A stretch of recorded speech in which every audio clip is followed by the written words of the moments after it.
Sometimes, when we look at the world around us, a quiet question begins to form. Why do lives begin so differently? Why are some people born into safety, while others seem to inherit struggle before they even learn to speak?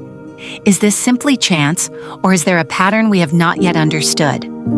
If life is truly a single opportunity, where does fairness begin?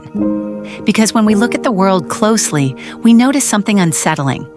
People do not start from the same place. They do not begin with the same possibilities. They do not face the same obstacles. Some lives open like doors, others begin like walls. And for thousands of years, humans have tried to explain this difference. Again and again, across cultures and across time, one idea keeps returning. Maybe a human life is not just one chapter. Ancient writings describe the soul as something that does not end, but continues. They spoke of life as a passage rather than a finish line, a movement rather than a destination. Some believe that what we experience today may be connected to what came before us, and that each life is part of a longer unfolding story. This idea was never only about death, it was about life itself. Because life rarely appears balanced. Some grow up surrounded by opportunity, others grow up surrounded by survival. Some inherit security, others inherit uncertainty.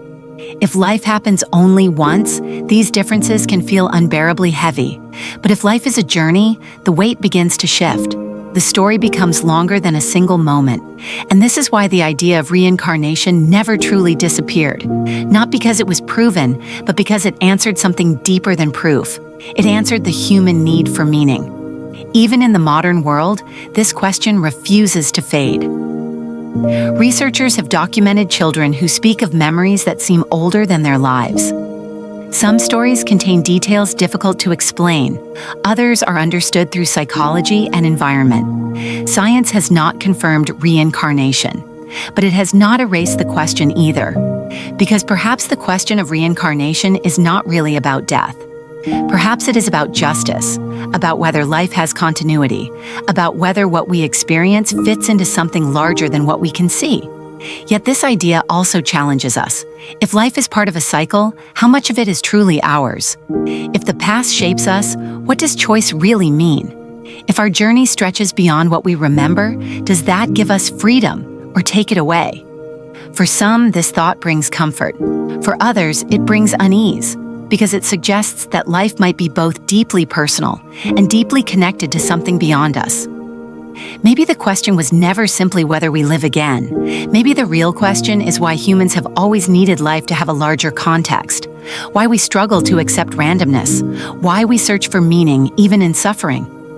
Perhaps what we call reincarnation is not only a belief about the soul. Perhaps it is a reflection of something human, a need to believe that existence is not accidental, that our lives are not isolated events, but part of something continuous. And maybe that is why, even now, the same quiet question still lingers. Is this life truly the beginning, or only the part we remember?